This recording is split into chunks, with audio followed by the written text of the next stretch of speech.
Hi Andreas. Hi. Can you talk to us a little bit about the most vital parameters, machine parameters that are involved in soil compaction and how those parameters affect the compaction process? Yes, of course. There are several factors affecting the compaction performance actually, and the first and single most important one is the so-called static linear load.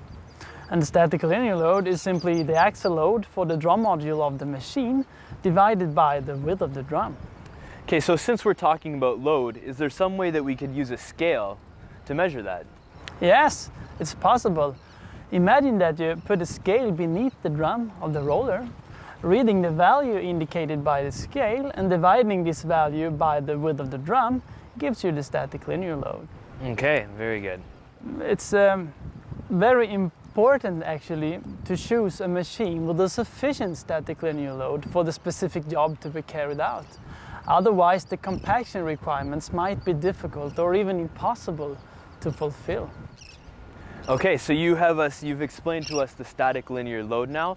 It is the single most vital parameter for the compaction performance. What are some other parameters that are slightly less important? Well, then we have the drum vibration amplitude. And the drum vibration amplitude is defined as half the distance the drum moves during one compaction cycle. And the magnitude of the amplitude mainly affects the compaction depth. Okay, so if the amplitude is affecting the depth, I would assume that that somehow relates to the layer thickness that you could compact. Yeah, you're absolutely right. A machine with a high amplitude can compact thicker lifts compared to a similar machine with lower amplitude actually. The operator normally has the possibility to switch between a high amplitude setting and the low amplitude setting. Okay, so if a high amplitude setting is an option and it's more efficient, we can do thicker lifts, thicker layers. Why would the operator want to choose a lower amplitude? Well, the low amplitude is used for compaction of thinner lifts, but also to be able to continue the compaction work if so-called bouncing occurs at the high amplitude setting. Okay. So now that we've talked about static linear load, we've talked about amplitude, I think the next one that comes to mind and is obvious is the rolling speed. How does rolling speed affect things? Yeah, the rolling speed of course also affects the result, and a low rolling speed is beneficial for the compaction depth. However, it reduces the capacity of the machine. So, based on testing and analysis, the operator should strive for a rolling speed of approximately 1 meter per second, that's 3 to 4 kilometers an hour, to achieve a good compromise between compaction depth and capacity.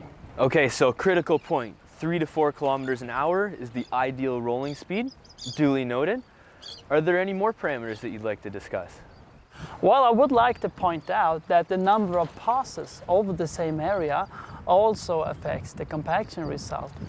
However, the number of passes required to fulfill the compaction requirements is dependent on the setting of the parameters previously mentioned, but also on the compaction frequency. It's clear though that by choosing a machine with a sufficient static linear load and by tuning your parameters such as amplitude, rolling speed and compaction frequency, the number of passes can be reduced. And this in turn saves you both time and money. For example, if you could fulfill your compaction requirements within 6 passes instead of 8 by tuning your parameters correctly, you will end up with approximately 25% lower running costs. Okay, quite a significant change in cost. You mentioned a little bit about frequency that we didn't talk about before when we talked about static linear load, amplitude, speed, and number of passes. Can you talk a little bit more about frequency? Yes, of course. The compaction frequency is actually a measure of how many times per second the drum hits the ground. And the compaction frequency is normally preset by the machine manufacturer to a fixed value. For soil applications, this frequency is normally in the range between 28 to 33 Hz. However, from our latest research, we have found that the compaction frequency significantly affects the compaction result if it is tuned to the dynamic characteristics of the soil. Okay, so up until this point I was following, but now you mentioned dynamic characteristics of the soil. Can you please elaborate on that a little bit? Yes, the dynamic characteristics mainly relate to the stiffness of the soil. We want to achieve a high soil stiffness because that is the same as a high load-bearing capacity, and that is what we want to achieve with our compaction.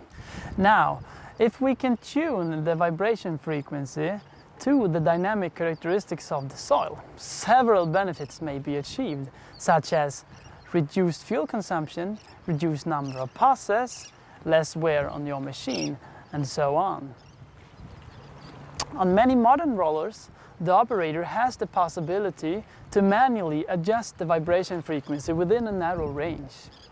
However, to manually identify the dynamic characteristics of the soil and adjust the frequency accordingly is an impossible task. Okay, so I hear what you're saying, and you're indicating that it's impossible. However, I feel that there's a but. Yes, to make the impossible possible, Dynapac's engineers have developed the revolutionary Seismic system, which will ensure that the machine always runs at optimum compaction frequency. It's really impressive.